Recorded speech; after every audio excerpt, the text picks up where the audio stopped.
The week with myself, Khalid Akhtar, and my co-host today, the main man himself, Mr. Mani Hussain. Good morning. Good morning, Cal. Assalamu alaikum. How are you, sir? Alhamdulillah, absolutely fantastic. It's a Sunday morning, the sun is out, and we're missing one person again.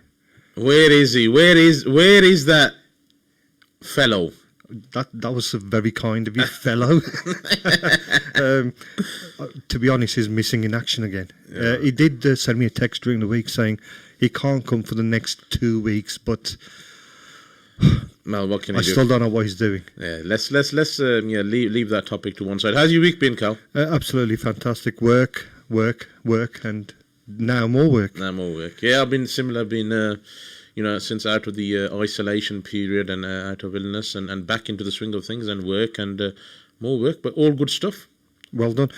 Talking about COVID, obviously you was in isolation for 2 weeks. Yes. Your daughter had COVID. Can you give me a first-hand experience of what COVID does?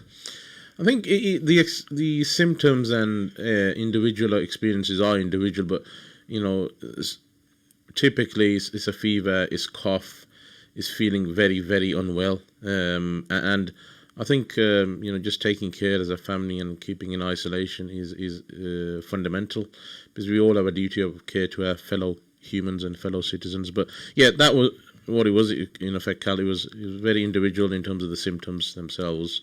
And glad to be out of it. One thing it does make you appreciate is your freedom. Really? And being able to go freely where you want. And I think you only truly appreciate things when they're taken away from you. Yeah. So, be grateful. So how did you actually manage it? So your daughter had COVID. Did you isolate family members away from her, or did you just think... Yeah, for a few days, but then because the isolation has to be as a family, she was then, freely mixing after that, because in effect, as long as the family keeps isolated from the rest of the community, that's the key thing. So. And did anybody else catch COVID? We don't think so. And, my wife had symptoms, but she tested negative. So yeah, it was okay. All of the others were well enough. Fantastic. Well, welcome to the show. Thank you, Cal. Today's a show with a difference. We have a charity coming on board. Looking forward to that.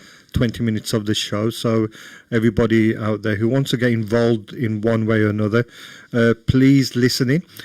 We've got a competition which I'm going to launch now, and I'm sure the charity will come and give the answer.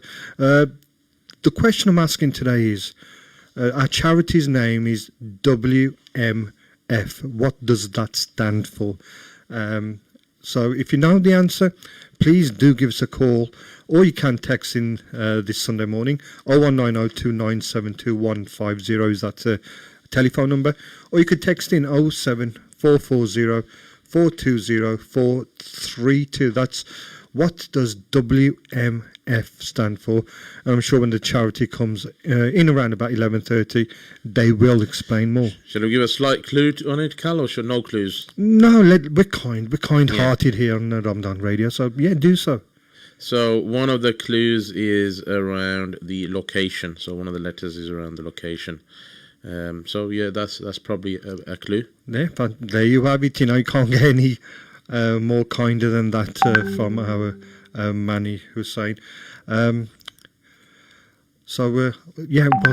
to Ramadan Radio Wolverhampton. It is, of course, Sunday, October 25th, 2020. And once again, we have a charity coming on this morning, and it's the initials are WMF. If you know what it stands for, do give us a call 01902972150 or 07440 420 432. That's all coming in around about 11:30. Shall we start the show? Yes, let's please do. Yeah. My first story, all about houses. Average house prices soar to a record £323,530 as sellers cash in on huge demands during stamp duty holiday. So everyone's house prices, because of COVID, have gone up through the roof.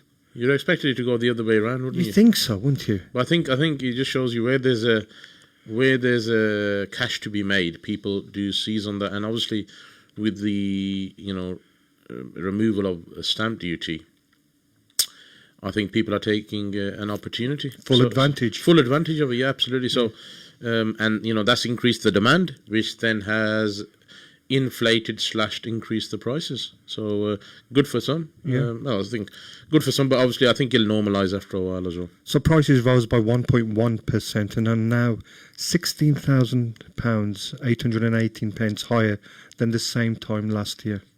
Yes, So that's good progress. It's That's better money being in the bank, isn't it? You got to get yeah, more. absolutely. And either way, whether you're selling or not, it's still equity building up. So that's the main thing. Yeah, experts said that they expect growth to continue until the new year when it could peak at 7%. So you're a man with figures.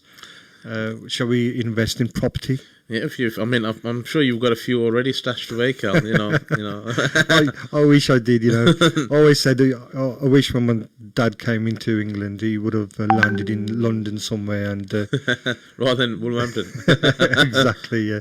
And bought some property. Then we'd be sitting on a gold mine right now. And another story linked to COVID itself. The Zoom boom, company nobody had heard of before COVID, is now bigger than HSBC and Lloyd's put together. So the video conferencing company that a few had heard of before lockdown is now worth more than Britain's two biggest lenders combined, following an explosion of people working from home.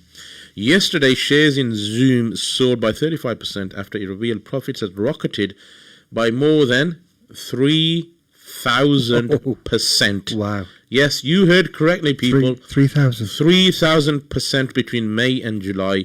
This added over £20 billion to its value. Ouch. And meaning it is now worth around £90 billion. So I know the chap who came up with Zoom was based in China originally, and I think the story goes he used to commute to see his partner from one location of China to another, and he thought, what's a good way to get around that? I think the concept kind of came from that. Yeah.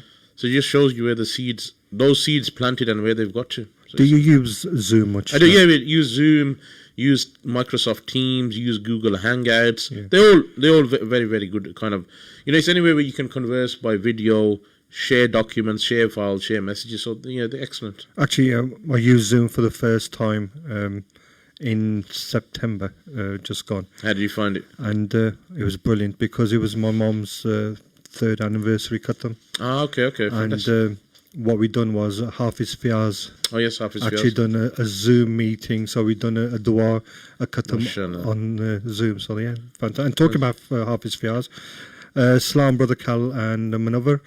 Hope you are well, inshallah. May Allah subhanahu wa ta'ala keep us safe from COVID-19, and all praise to Allah subhanahu wa ta'ala for granting brother Manover Shifa. That's recovery. Keep up the good work, and that's from Fiaz Ahmed. On that note, Cal, I wanted to give a shout out to a new listener, Paul, who's a good friend who's listening in. Paul, thank you for being a listener, and hopefully you are enjoying the show. Fantastic stuff. And once again, people just tuned in. We have got the core team of a charity coming in at 11:30. The charity is called WMF, but what we want to know as our question today is, what does WMF stand for? Do give us a call. Once again, the numbers are on Facebook Live. They're scrolling around as you're listening to us now, and on YouTube this morning. But if you haven't got any Facebook or internet coverage, you can call us in on 01902 972 150, or you can text in 07440 420 432. Yes, guys, call in, WhatsApp in, and listen in, and do socialise. This jobs crisis will hit 1 million young Britons, as report says 16 to 24-year-olds will struggle to find work when furlough scheme ends this month. A report was written by leading Labour expert Paul Gregg. Said young people will face bleak prospects unless more support is offered. Former Prime Minister Gordon Brown also called on the government to do more. He said there is a hidden army of young people who desperately need our help. Your thoughts on that, Manover? Absolutely. I think people out there do need a lot of support with work. They need a lot of support in terms of guidance, and I think it's duty bound on all of us to support and help where we can. I do feel for the youngsters, especially those who have just started in their working life and are on furlough and then maybe unemployed. So I think we just have to, again, just reach out, advice where we can. And all I'd say is to people out there who don't have, a job to go to when the furlough scheme ends, is keep positive, keep going, and talk to each other. Keep talking to each other, and one conversation will lead to something. Do you think it's worth joining these groups like, is it LinkedIn? LinkedIn, yeah, definitely. Yeah. LinkedIn, job sites like such as Indeed. There's even stuff on Facebook. But talk to people, grow your network. Go to, you can't really go to events, but there's a lot of online events around forums, depending on your sphere of work. Talk, socialize, expand your network, and that's so powerful. Powerful. Knowledge is power. And knowledge is you get from family and friends as well. Family, friends, networks, and where somebody reaches out to you, do offer them advice and guidance as much as you can. Fantastic. You got any more stories? I have got a story, but a couple of things I wanted to mention before that, Cal.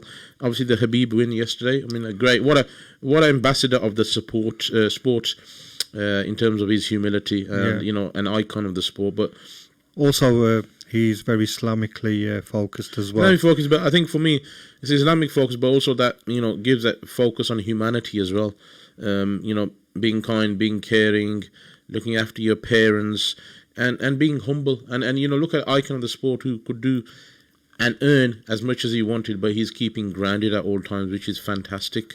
Is it right that he's retired from UFC? Yeah, he's formally announced his retirement yesterday. And I heard today that 3 weeks ago he actually broke his foot before yesterday's event. Yeah, but he didn't formally announce that to anybody. I think maybe a couple of people knew. So it just goes to show the talent of the man. But that also goes to show where you have belief and faith, then where that can take you.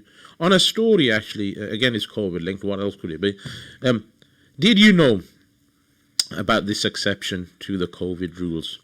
So top London restaurants find loophole in Tier 2 COVID rules. An exception meant for freelancers sees a roaring lunch trade, and number 10 doesn't seem too bothered. Some of London's fanciest restaurants have discovered a loophole in the Tier 2 coronavirus lockdown restrictions designed to prevent households from mixing and thereby slow the spread of the virus. So, the restaurants are relying on Exception 3 in the Health Protection Regulations Act, which states Exception 3 is that the gathering is reasonably necessary, A, for work purposes, or for the provision of voluntary or charitable services. The messages appear to have worked. Many of London's most famous restaurants, including the Ivy, part of Kering's empire in Soho, and Le Coq d'Argent in the city, were doing a roaring trade on Friday lunchtime.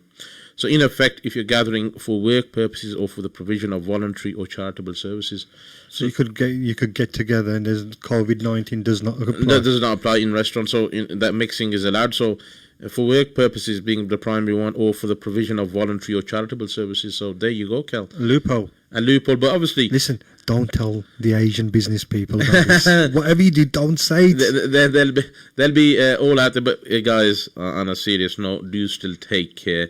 I mean, there may be these loopholes, but we are all duty bound to be aware of our duty of care to other people and other humans. Definitely. A terrifying moment, an excited fisherman reels in his catch in the Northern Territory, only to find a giant crocodile on the end of the line. A video posted online on a fisherman reeling in a huge crocodile from his boat. Footage was filmed in October on the Victoria River west of Catherine in the NT. Fisherman Trent David said, common for crocodiles to snap at lines in this area. Why would you fish in an area full of crocodiles? Snappy.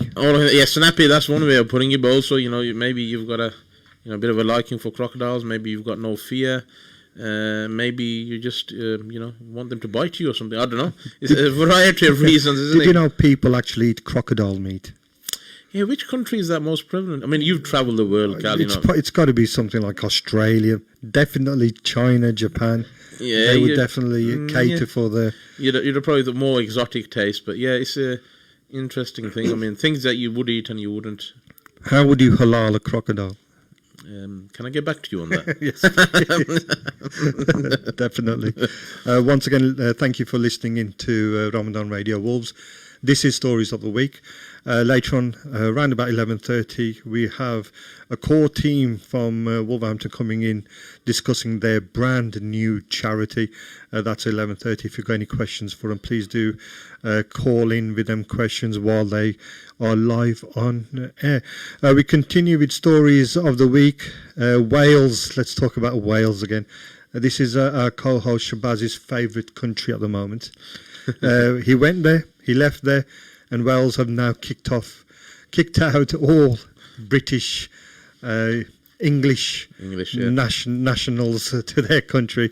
Wales declares circuit breaker lockdown to save the NHS from last Friday. All bars, restaurants and non-essential shops have shut for 2 weeks from 6 p.m, with people ordered to stay at home unless they are critical workers.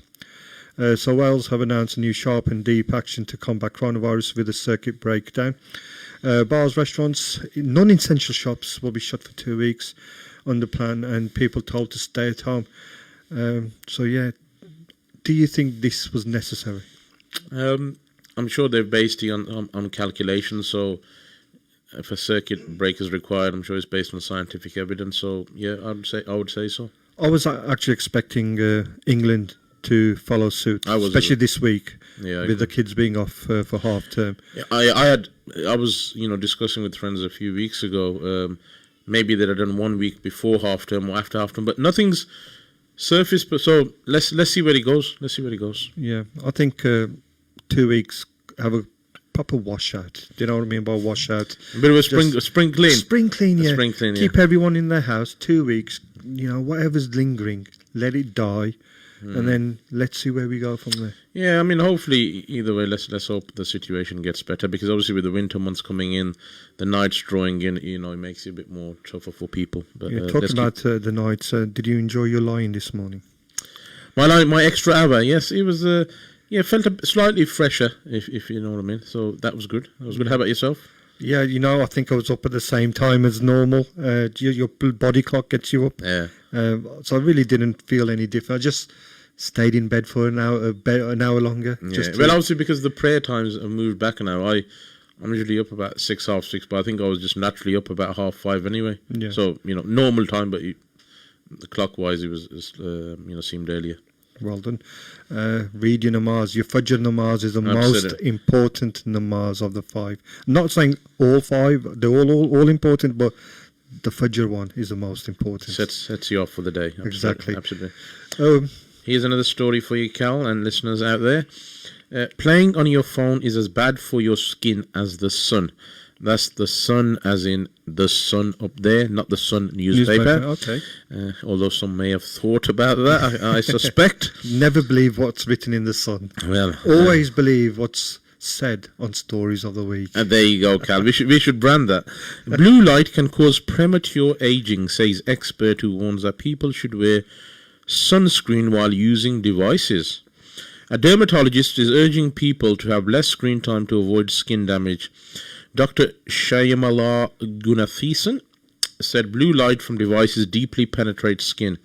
Blue light can cause skin aging, mottling, hyperpigmentation and dehydration. A recent study found that working at a computer is just as damaging as the sun. And using sunscreen and using lower brightness can reduce the impact of blue light.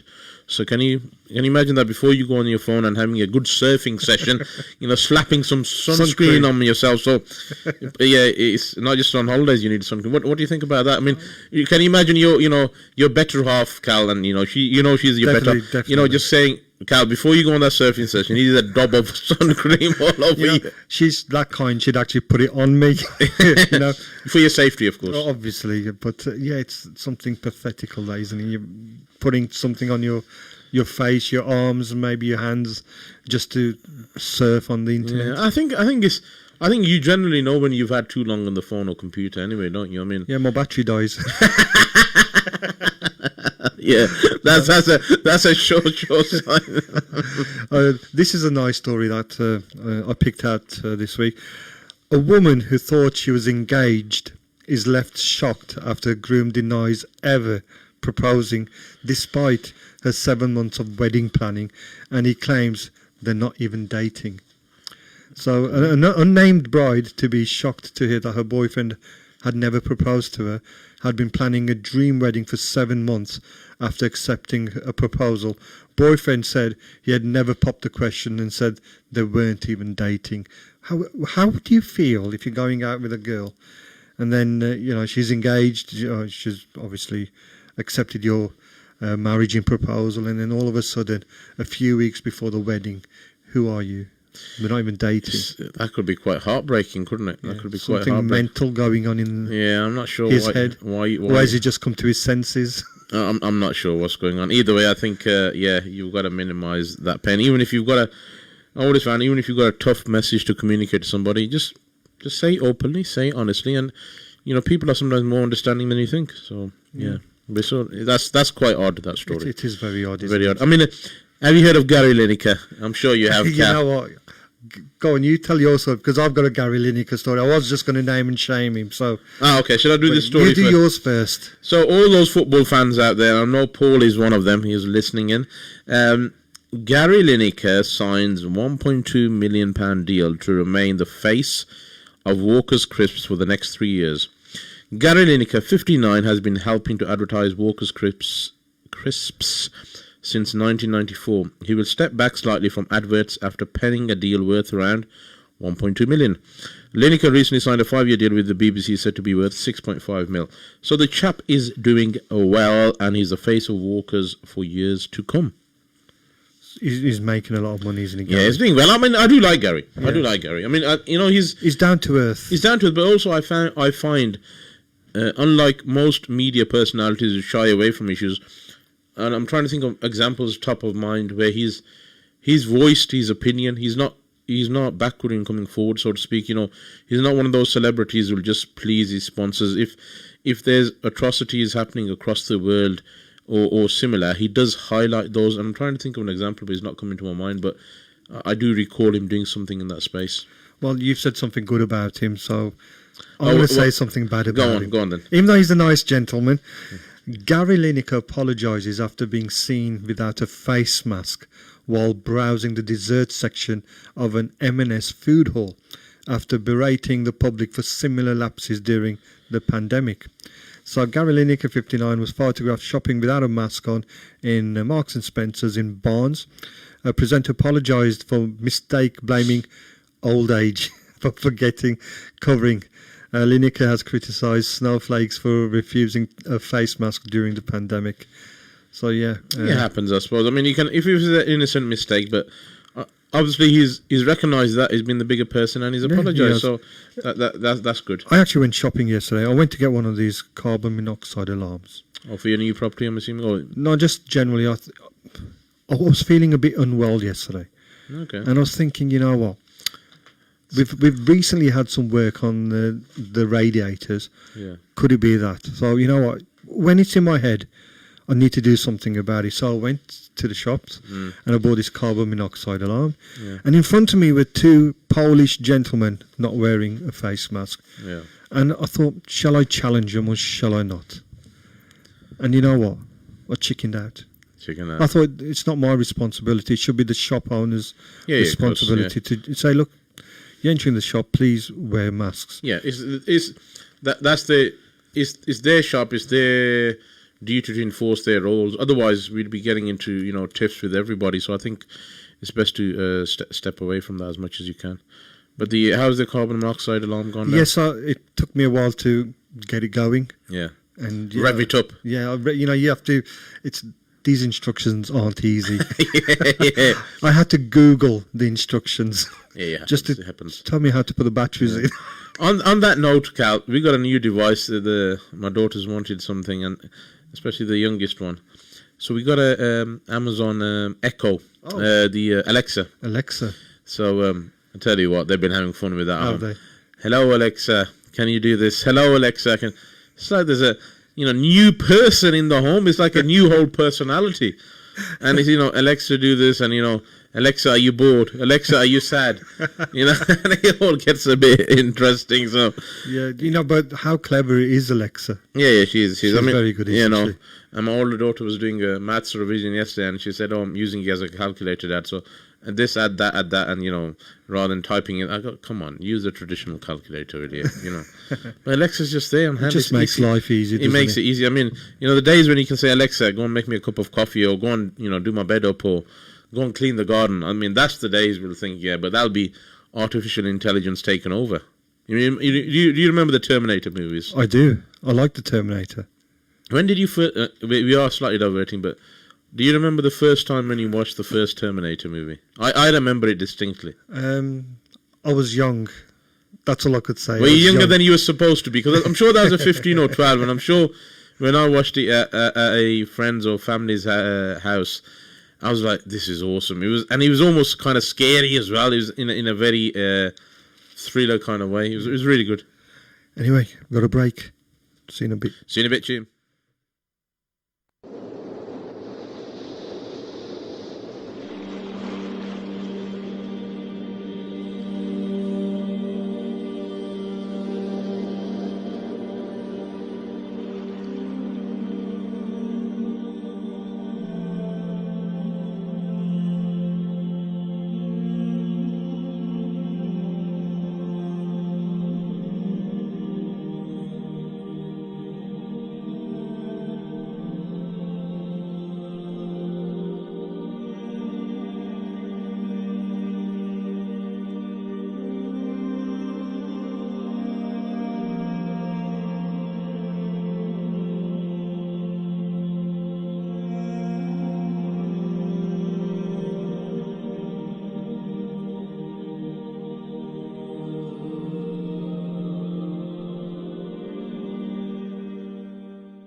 Welcome back to the second part of Stories of the Week with Khalid and Mani. It's Ramadan Radio Wolverhampton. It is October the 25th, 2020. It's the 299th day of the year, with only 67 days left to go. This day in history, in 1616, Dutch East India Company ship, the Andracht, discovers Dirk Hartung Island in Australia. In 1760, George III became King of Great Britain. In 1861, Toronto Stock Exchange was created.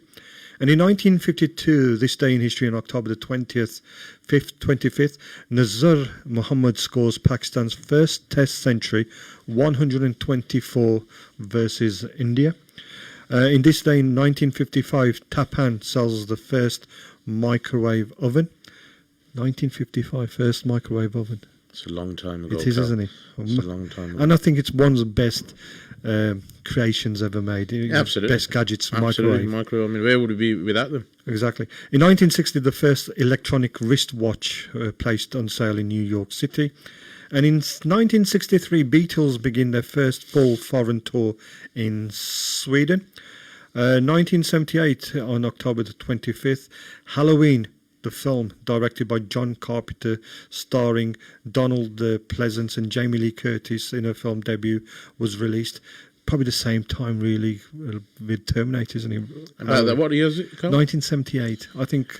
No, Terminator, I think, was about 1980s, 86 or 7, I'm sure. In 2007, the first Airbus A380 passenger flight operating from Singapore Airlines with flight number SQ380, flying scheduled service between Singapore and Sydney, Australia. A380, have you been on that?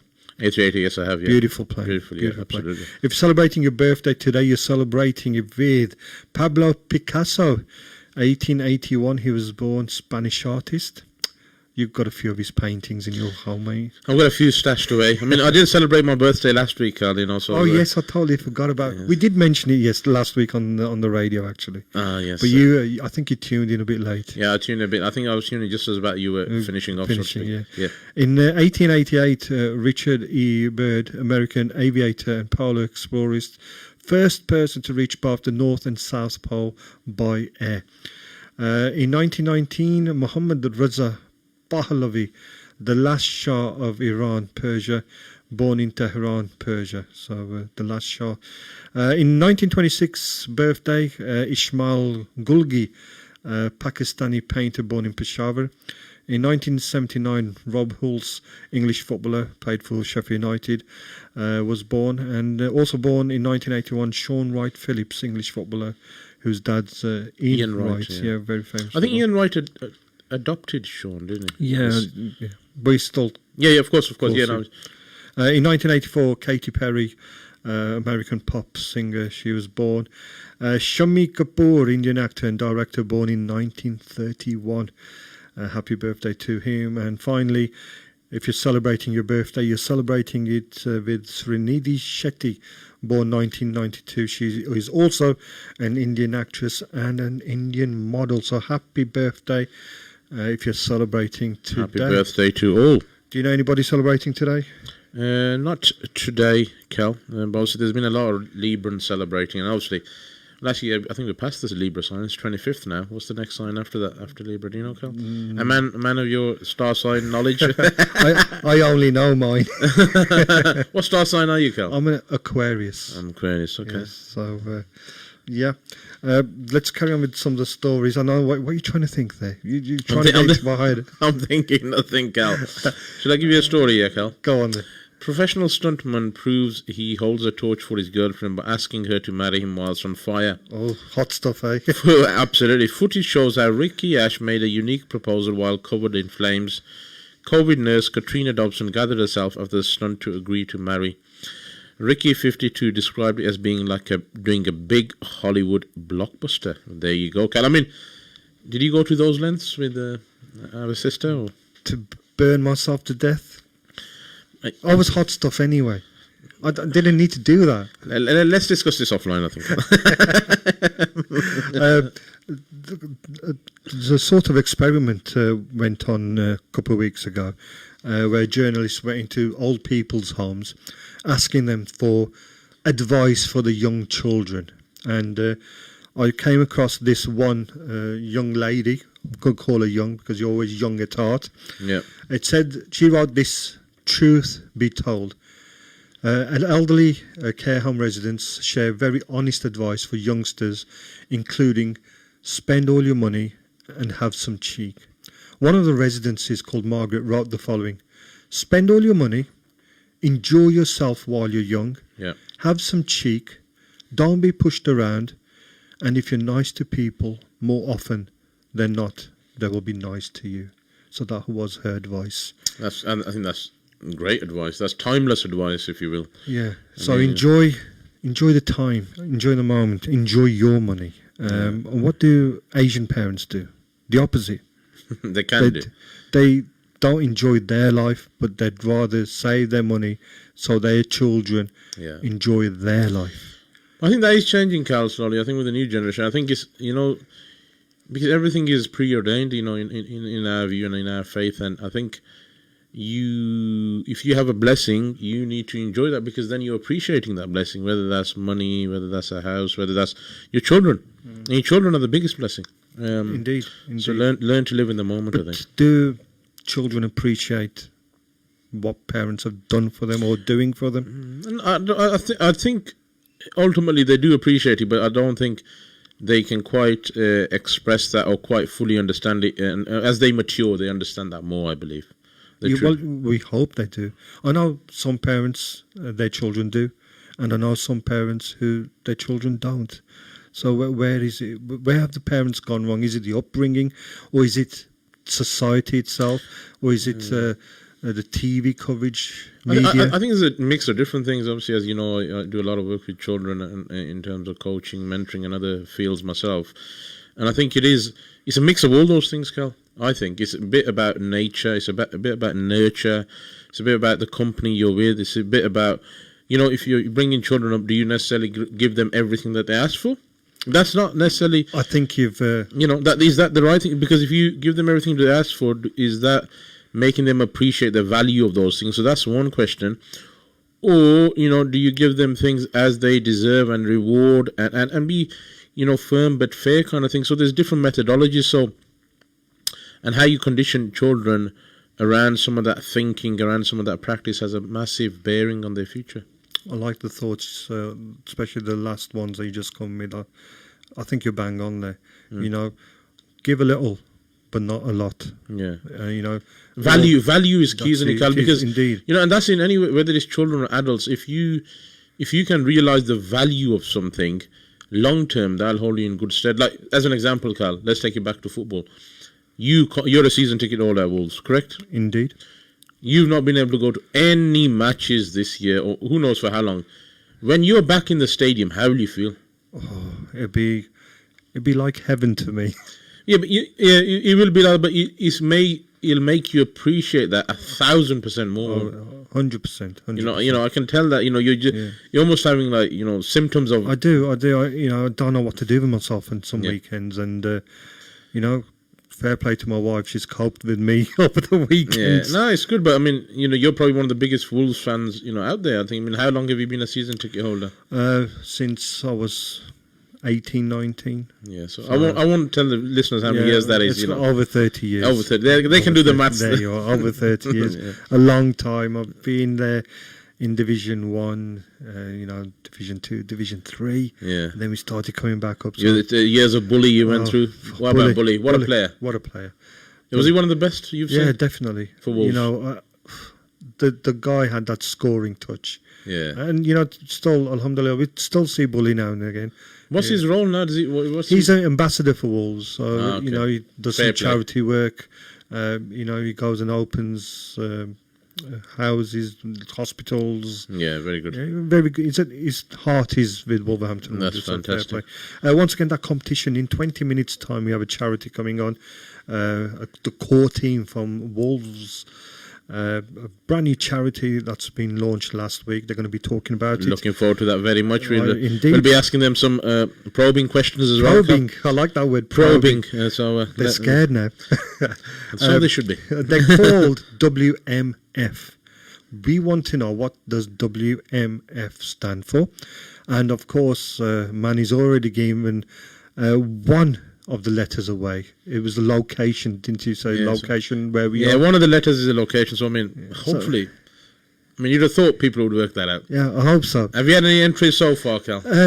Only from the core team itself. So yeah, do give us a text 07440420432, or you can ring in 01902 972 150. This week, all the Bollywood cinemas opened in India. Okay. We were hoping that loads of people were going to let us know what it's like in India with the cinemas opening. Like for me, football, Bollywood is a big part in India, isn't it? So the cinemas open. There's no big releases at the moment, but at least it's something for people of India to go and visit. Yeah, absolutely. But I tell you, Cal, and I'll share this as a personal thing. I mean, everybody's entitled to their own opinion. I've completely gone off Bollywood, and I'll tell you the reason behind that. Yep. It's because when everything was going off in Kashmir and going on with the, the nationality issue and, allowing people in and out of the country and discriminating against Muslims, I don't know a single Bollywood person who spoke up. For me, they can forget my business completely. For me, they're worthless. Especially with a lot of the big main Bollywood stars being Muslim as well. Yeah, being the Khans and being also, you'd have thought individuals with morals and ethics, but for me, they are of no value to me at all. Because if you cannot, and put aside religion, if you cannot step up or speak up for people who are being discriminated, abused, harassed, then I will not support you. I will not, follow you, and I will not promote you at all. Everybody's entitled to their own opinion, and I'm happy to have any discussions with anybody on that topic, but I've completely gone off it, Cal. Can I have your subscription to Sky TV? Talk about fair. All judges should be on an equal pay. This is Britain's Got Talent. Amanda Holden and Alicia Dixon enter pay gap row after it emerged judges Simon Cowell and David Williams earn more than double their salary. That's not on, is it? No, it's not. And they're all doing the same thing, sitting in front of a table watching talent. Yeah. And the guys are getting paid more than the women. What's fair? That isn't fair.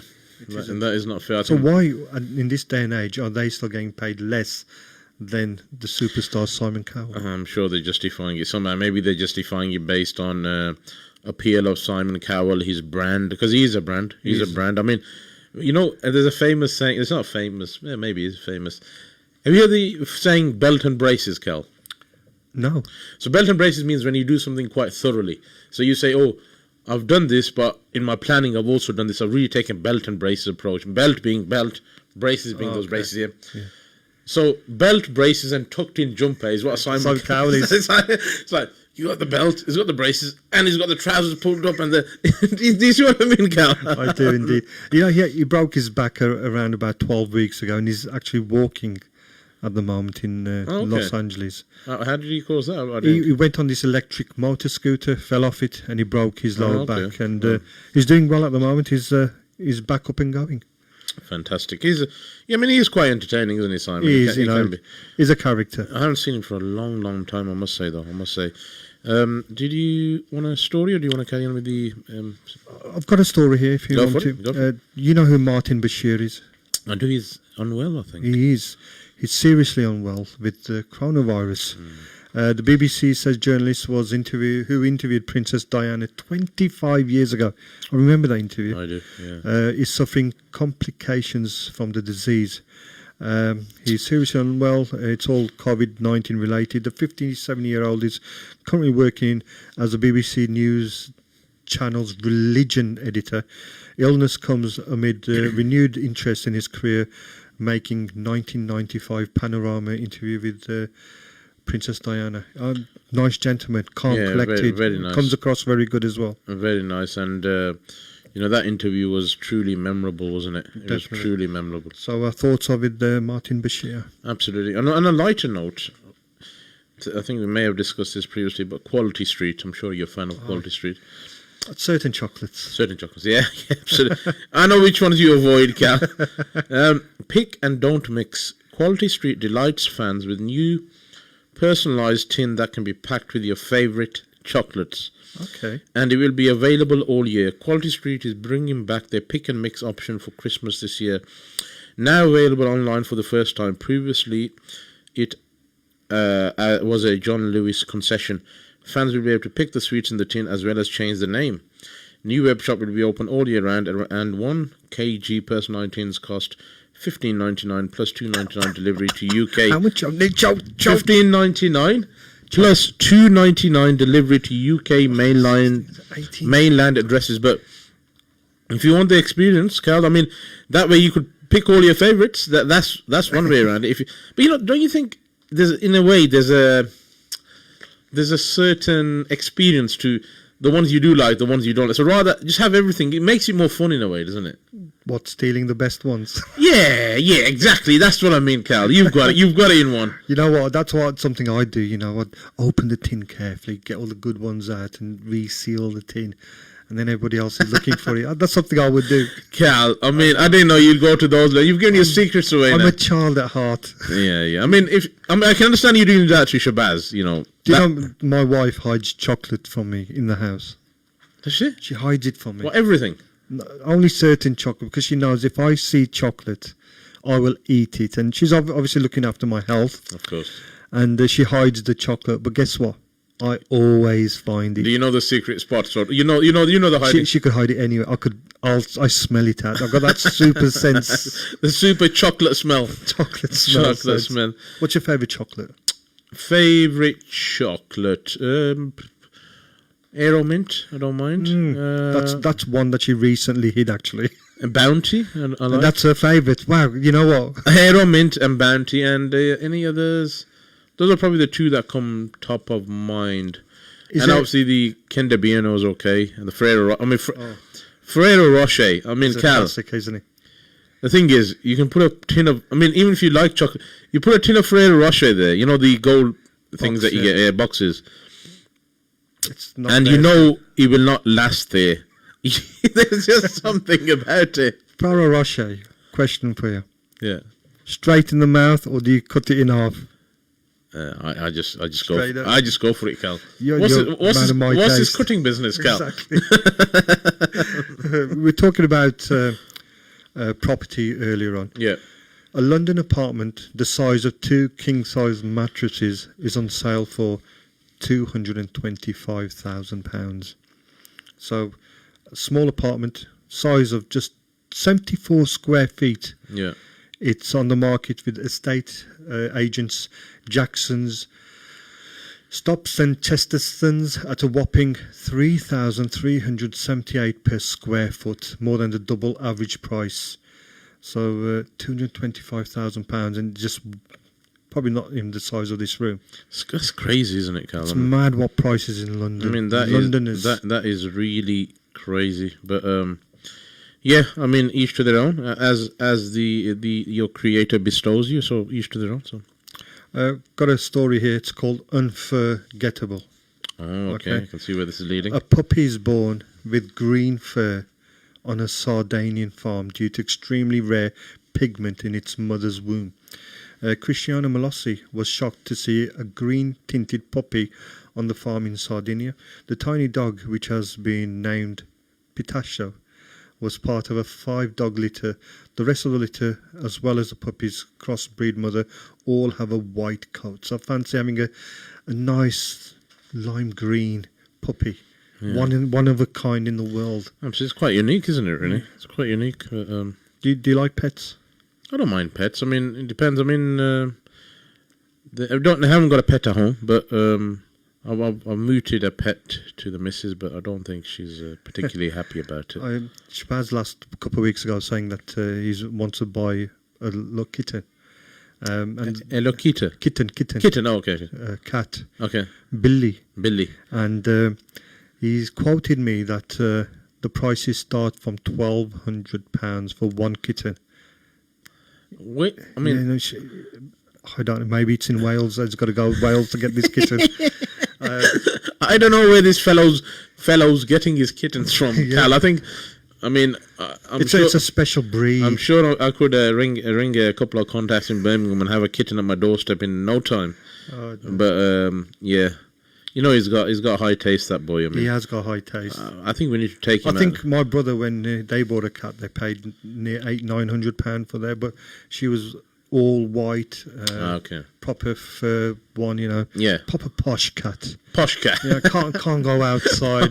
Posh cat. So not Top Cat, Posh Cat. Posh cat. Do you remember Top Cat? I do remember Top Cat. Yeah. What was your favourite cartoon growing up, Cal? Tom and Jerry. Tom and Jerry. What about Thundercats? Yeah, he was okay. So he wasn't one of your favourites. No, okay, no. Just say it like it is, Cal. I'm a simple person. Tom and Jerry. Tom and Jerry. Yeah. There was another one I used to like. Scooby Doo. Yeah, Scooby Doo. He-Man. Yeah, He-Man. Yeah. Yeah. I liked He-Man. Gummy Bears. No, not heard of Gummy Bears. Gosh.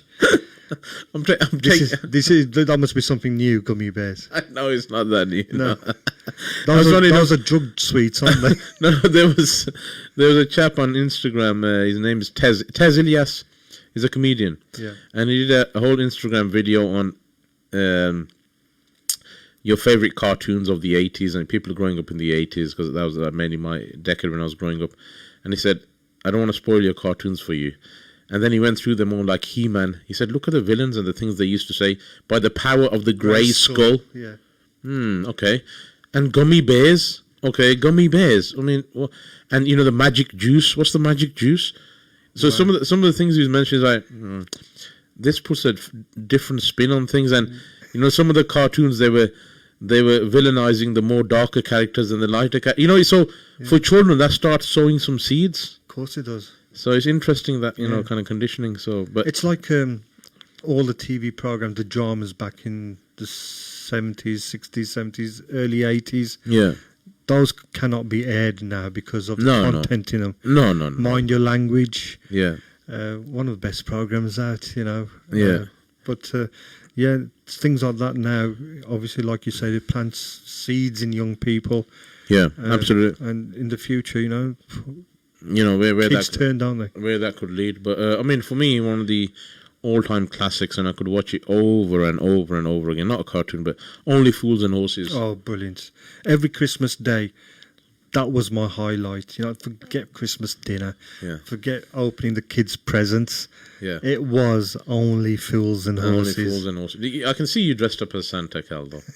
Santa Cal. Santa Cal, yeah. I've got one more story, and then we've got around about 3 minutes left, and we should have the studio buzzing with the core team from Wolverhampton. Won't say no more.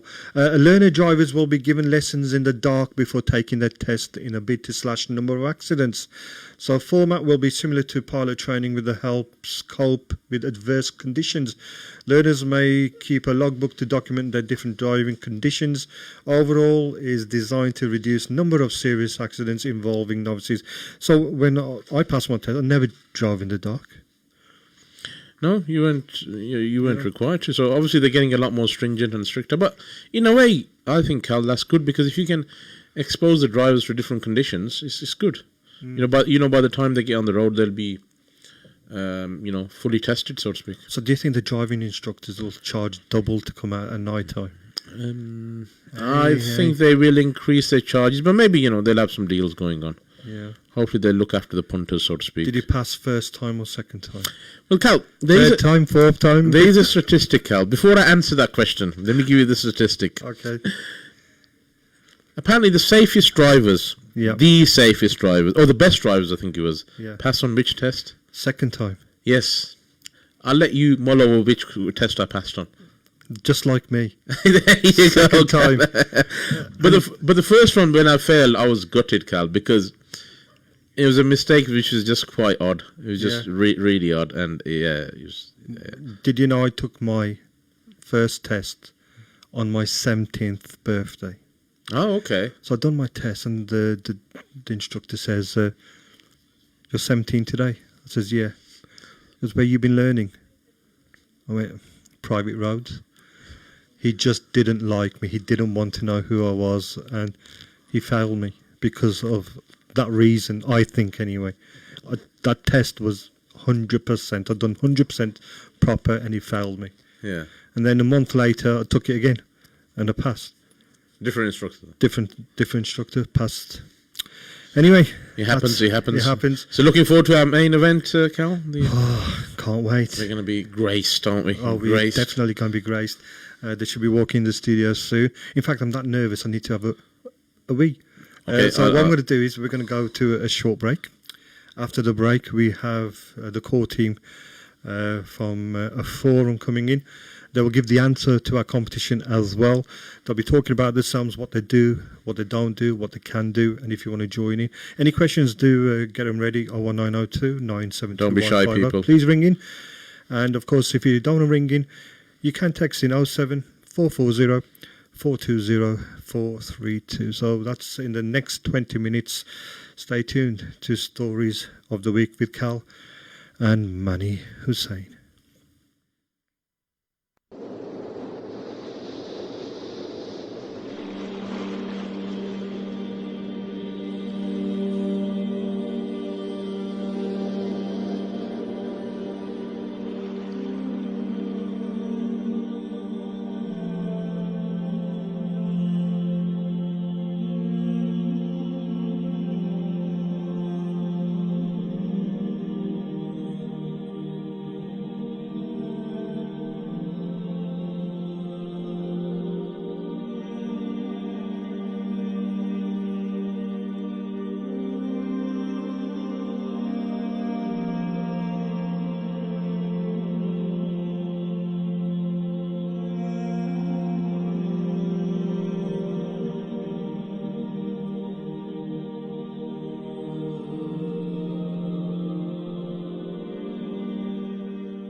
Welcome back to the third and final part of Stories of the Week. And this is the moment that we've all been waiting for, haven't we, Manny?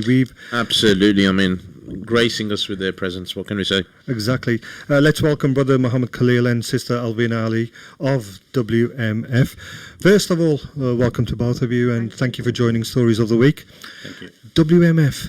We've had a competition all morning. What does WMF mean? What is it? What does it stand for? Exactly. Right, okay. So Wolverhampton Muslim Forum is a charity organisation that has been running for the last 10 years. Yeah. Basically, as an organisation, as a charity, we actually serve the diverse needs of the community in Wolverhampton. So whatever the issues, whatever we can do, fundraising and things like that, that's what we're mainly involved in. So WMF, Wolves Muslim Forum. Yes. So all them competition entries, which we didn't get many, to be fair, because I don't think many people know about the new charity. Yeah. So WMF, Wolves Muslim Forum. Yeah. Just a quick question on that. I was looking on Twitter this morning just to try and do some homework. Yeah. And I was putting Wolves Muslim Forum, and I couldn't get anything up. But as soon as I put Wolves Forum, Yeah. it all went ballistic. So why isn't Muslim in the Muslim Forum? Right. The reason being is, like I said, we're a diverse charity. Okay. And what we did have is that the charity was set up many, many years ago. So under new management, we've called it Wolves Forum, and that's the core team. Okay. So when was it set before? So it was 10 years ago. Yeah. And recently, in September of last year, Wolves Forum was formed under that banner. Okay, so it's a brand new team. Yeah, a brand new core team. Excellent Yes. stuff. So what are your roles in the charity? So let me go to Mr. Khalil first. I'm the chairman of Muslim Forum. Like Alvina said, this charity was formed 2010, February 2010. And since then, we've been working on different projects. Alhamdulillah, here we are today. Like you said, that not many people know about Muslim Forum or Wolves Forum because there have been some always ups and downs in life. Yeah. So then you have a good team. That's what you need, basically. Yeah. And obviously, these organizations run on the volunteers. The foundations of the And this is all voluntary based, and of course, you need a very good team, a dedicated team rather, Sure. who can obviously fulfill the requirements. And I personally think that we have a right team since September last year. And Alhamdulillah, we are doing very well. And you will hear more about the Muslim Forum. During the COVID, you must have heard that we have reached out and we helped. Obviously, we delivered the 200 packs of wipes to NHS. Okay. We also given £500 to two different charities in Wolverhampton. So we are there. We are working, obviously, our way up slowly. And inshallah, you will hear more about us, inshallah. Yeah. So even though it's named the Wolves Muslim Forum, the focus isn't just on the Muslim community. It's about the wider community and serving the needs of the wider community, just to be absolutely clear on that. That's right, yeah. Exactly. I mean, exactly. This is our aim, basically. Our aim is not just to focus on a community, a Muslim community. Yeah. Our doors are open to all the communities of Wolverhampton, and we are here to serve everyone who walks through. Fantastic. Alvina, what is your role in this community-based? Okay, so I joined in September, and that's when the core team was formed. So my role is the General Secretary of Wolves Forum, and my role, again, as a volunteer, is to get involved in quite a lot of activities, projects, and trying to meet the diverse needs of the community. And again, we will be touching on those, but I think the main focus today is for the soup kitchen. So where do you start with a forum like this? Do you reach out to other volunteers first, or do you reach out to the council for help? How do you go about starting the forum? I think Brother Khalid will be better. I mean, when it was started, obviously there was a big, massive opening for it. The grand opening, and we done a really big project when 2010 there was a flood in Pakistan, and the worst ever flood in the history of Pakistan that was hit. And we raised a lot of money for those, and we managed to build 22 houses for those who were needed for the houses that time. So it was obviously help of the council, and we had really big, obviously, events in Wolverhampton, Stoke-on-Trent, and Willenhall. So we raised around £100,000. MashaAllah. So Yeah, I think for all charities, the challenge is about raising awareness. So because raising awareness about how you can support, but also about how other people can support the causes as well. So awareness is key. So are you doing anything in the social media space around this? That's my area. I wear quite a lot of different hats within Wolves Forum, and we're on social media for Facebook and Twitter as well. Looking to set up Instagram as well. So all our communication is done through that, and Express and Star as well, who Fantastic. have featured some of our stories. And like Brother Khalid says, it's not only about supporting the charities back home as well, it's charities here where we've supported Elias Matu Foundation. We've supported also Compton Care, where we actually came onto Ramadan Radio. And myself and Brother Yusuf hosted the show, and we raised over nearly £6,000. Brilliant stuff. Compton Hospice. Yeah. Because I think in the age we live in, social media is so important to get the Of messages course. out there, and you know, the impact that you've made there, those examples that you've painted are so powerful. But if you can then socialize on social media to, you know, with the reach of thousands of people, then people are naturally prone to contribute more as well. Oh, definitely. And I think pictures tell a lot of stories and words. So we tend to use a lot more focus on doing videos, a lot more focus on photos, because that tells a story in itself as well. And we're getting good reach now, so which is good. Yeah, alhamdulillah. Sorry, alhamdulillah. Alvina is doing a really good job on the social media side. There is a Facebook page, there's a Twitter, and obviously we have WhatsApp groups. Obviously, and this is the way forward. To be honest, nowadays, social media is everything. Yeah, and Instagram is big. I mean, are you doing much on Instagram as well? No, we're in the process of setting that up. It's just that once we got ourselves established, we've got quite a few projects going. We can do throwbacks now on Instagram. And then I think we've got our website as well, where there's loads of information about our organisation and the projects that we have been involved in as well. So you're talking that you're running a soup kitchen. Is it every Sunday or is it every day of the week? Or tell us more about what you're planning to do. Right, okay, so I'll let Brother talk about that. But before we talk about the soup kitchen, I just want to let everybody know that we obviously sort of got awarded £10,000 from the Coronavirus Community Support Fund, and that has obviously helped us to reach our goal of running the soup kitchen. We had planned on running it well before, whether we got this funding or not. So being at the heart of the community, we thought this was a much needed resource due to COVID-19. Yeah. And this fund obviously is supported by the government's £750 million charities package. And it was distributed by the National Lottery. So I just want to make it clear that it's not National Lottery money. It is the government's £750 million charities package. But distributed via the National That's Lottery. right, yeah, because obviously they have to go through all the protocols of getting the applications out and seeing who is best fitted to that criteria to get that money. Sorry, you was going to say something? No. Okay, go. So £10,000, not a huge amount of money, but enough money to get started. Definitely. I mean, this £10,000 is going to see us up to the 6 months. So we've done all our calculations. We're getting donations from the public as well, which is good. So that gives us phase 2 approach, where we can start looking at carrying on running the project. And again, we're building up partnerships as we're going along. And we've got quite a few organisations who are willing to sort of partake and offer us bread rolls, bread and things like that. Maybe getting some supermarkets on board, trying to get some of their... That's what we're doing, so I don't want to mention the names. So we are getting quite a few people on board. Yeah. And then as part of the hot cooked food packs that we are doing, we are also looking at doing non-perishables as well. So we will be getting feedback from our clientele. Last week we did about 50 packs, and this time around we're near enough to 50 as well.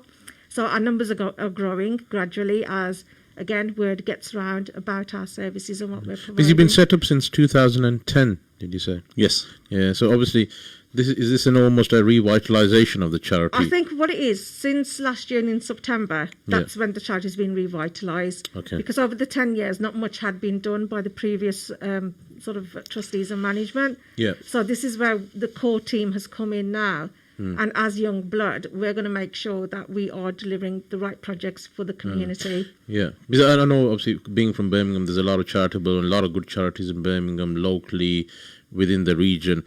So what do you think about liaising with other charities, about best practice, about sharing ideas, about how to go about fundraising, about targeting different people? Is that the kind of thing you've talked about? About best practice, about what works, what doesn't work? Yeah, well, we're actually, sort of, with regards to the soup kitchen, we're already in talks with the Good Shepherd, we're already in talks with the Well in Wolverhampton. We want to concentrate more on Wolverhampton. Sure. We want to concentrate on what the needs are of the community here, rather than go out to Birmingham, Coventry, and places like that. Once we've established the requirements of the people in Wolverhampton, then we will start looking at to roll more.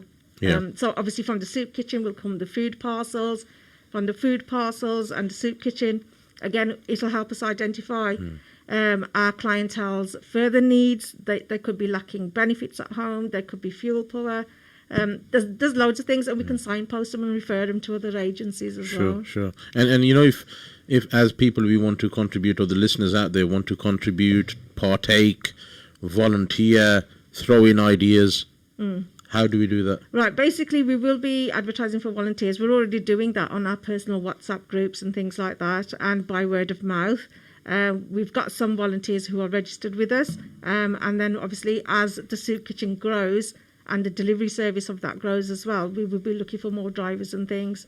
So again, just keep a post out, well, an eye out, shall I say, on our posts on social media. Sure. So I was talking about the soup kitchen. Is it every Sunday, or is it more than once that you're doing the every food? Sunday. Every Sunday. Yeah. Now, in my head, say if a poor person or a family needs food, why did they have to wait for a Sunday? What, is there a system that we could? Well, the thing is, there's no systems or anything. We decided to run the soup kitchen because of COVID-19, obviously doing the deliveries every Sunday. Again, there's quite a lot of food banks in Wolverhampton, and they're doing food parcels and things. So again, they've got their own clientele, and they keep them for maybe about 6 months, and then they take them off the list because they want to give other people the opportunity. Okay. So anybody who falls off that list will come to us. So again, like I says, we're trialling it out for Sunday, between the hours of 4 and 6. As our numbers grow, we could go on to further dates. And then we can also, as COVID-19, God knows when it's going to end, but our soup kitchen will be open to the public. And we're hoping to do that 5 days a week. And if there are groups who need support, or people who need support, how do they become under your, how do you notice them? How do people raise, say, there's a community who could do with help? What's the process around that? The process around that is, again, word of mouth through different organisations, because we know there's a lot of elderly, there's a few people isolating, there's a vulnerable, there's a homeless, there's people who are on low income, especially the BAME community as well. And there's loads of people with underlying health conditions as well. All these referrals come through the agencies that we're working with. So on Facebook, it's been self-referral from some people. We've got WV Muslim Outreach. They've been good. And then obviously we've got Wolverhampton Homes, we've got the council and other organisations who obviously can give us the contract. Do these people have to be on benefit? No. No. We're not going to criticise anybody or take anybody on depending on a certain criteria. Everyone's in need. We don't know what their situation is.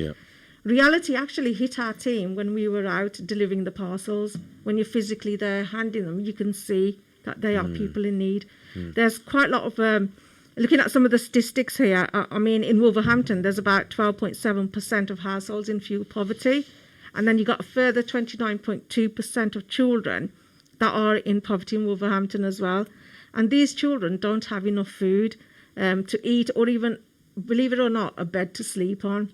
So knowing these figures across the region, this sort of drives us to understand what is needed out there. This is fantastic, because we were talking about the topic of children earlier on in another guise around, bringing up children. But I think especially children are at the heart of everything we do. Of course, yeah. So I think that's a fantastic messessage that you're really laying out there. Another question I want to Sorry, ask. just to enhance that, like Sister Lynn was saying, that when we last week To be honest, it was an eye opener for us. I'm telling you the truth. I was in tears when I served the food a couple of places. I'm telling you the truth. I cried, literally cried.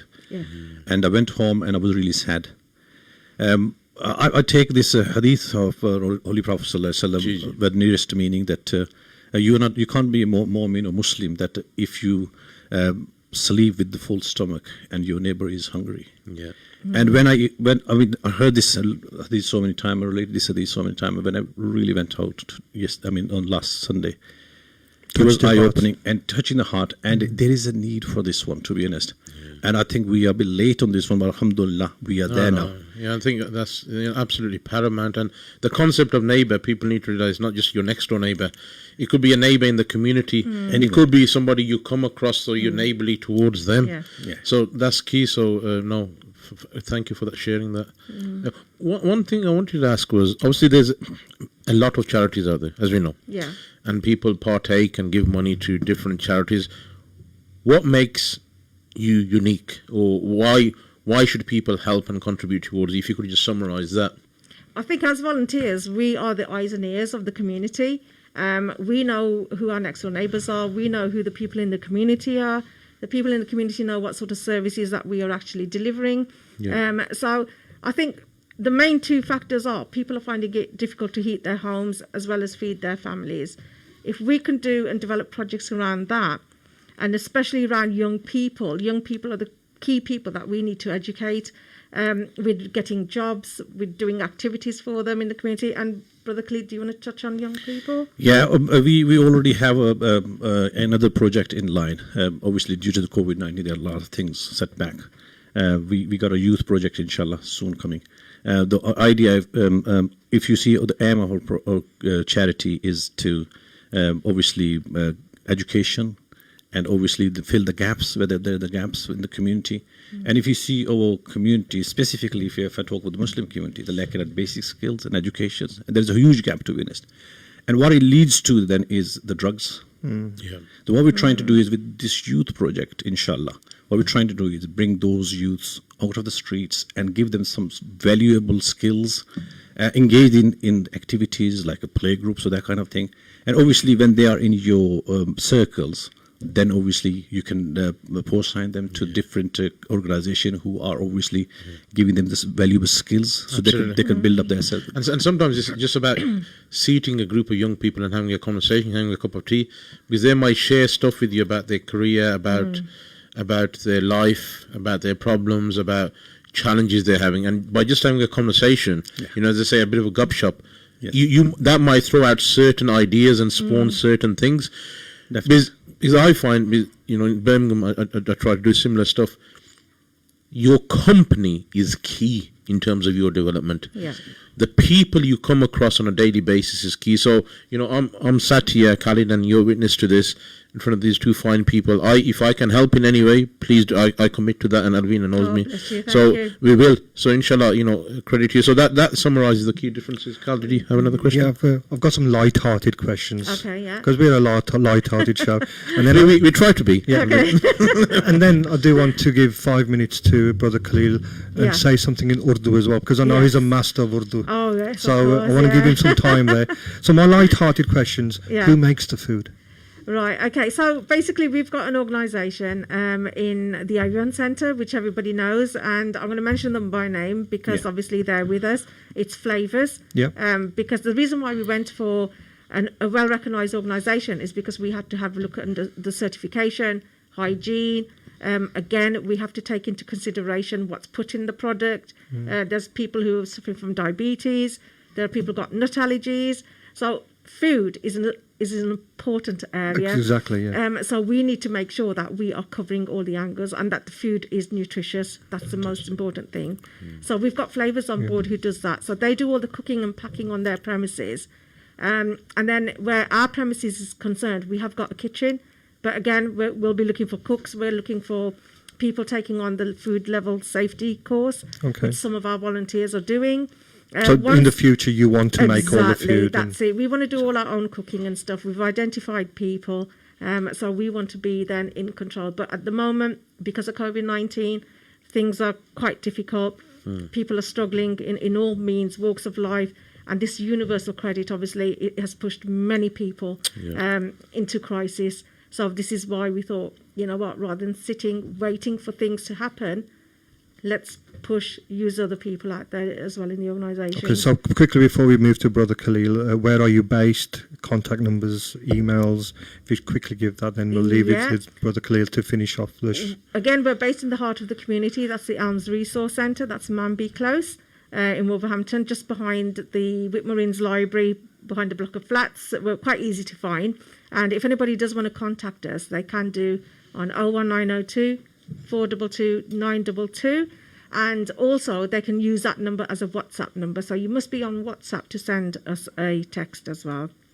Excellent. So, Brother Khalil, we'll leave a few minutes for you to tell the people of the community in Urdu what you're all about, what you're doing, and how to get in touch as well. बहुत शुक्रिया उर्दू जो है उसमें बात करते हैं भाई आपका बहुत शुक्रिया वुलवरहैम्पटन मुस्लिम फोरम जो है उसकी तरफ से हम यहाँ आज आए हैं रमज़ान रेडियो का शुक्रिया अदा करते हैं और इस प्रोग्राम की वसातत से हम आप तक ये पैगाम पहुँचाना चाहते हैं कि एल्म रिसोर्स सेंटर में हमने सूप किचन का इनेकाद किया है बंदोबस्त किया है जो हर इतवार को 4 से 6 बजे तक होगा ये किसी ख़ास कम्युनिटी के लिए नहीं है सिर्फ मुसलमानों के लिए नहीं है या किसी और कम्युनिटी के लिए नहीं जो भी वुलवरहैम्पटन के लोग हैं इसमें बसने वाले हैं उन सब के लिए यकसा अपॉर्चुनिटी है आपसे गुजारिश है कि जहाँ तक हमारा ये मैसेज पहुँच सकता है पहुँचाइए जिन लोगों के पास हमारा नंबर नहीं है उनको नंबर दीजिए 01902 422 922 ये हमारा लैंडलाइन नंबर है और इस पे व्हाट्सएप मैसेज भी किए जा सकते हैं हम ये समझते हैं कि बेशुमार लोग जो हैं हमारी स्पेशली जो मुस्लिम कम्युनिटी है वो बात नहीं करते अगर उनको ज़रूरत भी होगी तो वो आपसे बात नहीं करेंगे हम इसके लिए हमारा ये मानना है और हम जो है वो जो इंसान की प्राइवेसी होती है उसको बरकरार रखना चाहते हैं हम नहीं चाहते कि किसी की डिग्निटी जो है उसको जो है नुकसान पहुंचाया जाए किसी की इज्जत नफ्स को नुकसान पहुंचाया जाए हम ये चाहते हैं कि जो लोग हैं उनको इज्जत के साथ उनके दरवाजे के अंदर हमारा नाम लिए बगैर हम उन तक उनको जो ज़रूरत है उन तक पहुंचाई जाए इंशाल्लाह और भाई हलील अगर ऐसी बात हो आपको कोई आदमी अप्रोच करना चाहे और शायद वो शर्मिंदा हो या ऐसी कोई बात हो वो उसी नंबर पर फ़ोन करे और आपसे बात करे किसके साथ बात करेंगे व्हाट्सएप के ज़रिए अपना नंबर छोड़ें हम उनको वापस फ़ोन करेंगे और जो उनकी रिक्वायरमेंट होंगी इंशाल्लाह हम देने के लिए तैयार हैं इसके अलावा कुछ ऐसे ग्रुप्स हैं यहाँ और जो हैं उनसे हमने बात की है और वो अपने जो है डेटा प्रोटेक्शन और बहुत सारी चीज़ों की वजह से वो नंबर हमारे साथ शेयर नहीं करना चाहते हम उन तक अपना खाना पहुँचा देंगे और वो जो उनके क्लाइंट्स हैं या जो उन लोगों को जानते हैं उन तक वो खाना पहुँचा दें ताकि इज्जत के साथ और पर्दे के साथ जो है हो जाए इसलिए कि इस्लाम में ये भी है ना कि एक हाथ दे और दूसरे हाथ को पता ना चले बिल्कुल हमने इस बात का भी खास तौर पे ख्याल रखना है कि किसी की इज्जत नफ्स जो है ये सबसे बड़ी चीज़ होती है खाना पीना आज खाया कल नहीं खाया कोई बंदा एक दिन भूखा भी सो लेता है लेकिन इज्जत नफ्स अगर किसी इंसान की मजरू हो जाए तो ये बहुत बड़ा नुकसान है जी We've only got 1 minute left, so once again, I'd like to thank you both for coming in from Wolverhampton Muslim Forum. Once again, that telephone number, if you need any help of any sort, please do ring 01902 422 922. You could speak to Alvina, speak to Brother Khalil. Anybody who answers our phone, they will get back to you within 24 hours. Yeah. Definitely, inshallah. And of course, it's a great charity, great initiative. And we both, Manny and myself, we thank you both for doing something for the community as well. And the key thing to reinforce, I think, is the discretion that Brother Khalil said, that everything will be done with discretion, with privacy. So, you know, if you need help, do shout up. Once again, thank you very much for both be turning up, and once again, thank you for listening to Stories of the Week. We will catch you back here 10:30 next Sunday morning. Until next time, take care. Khuda Hafiz.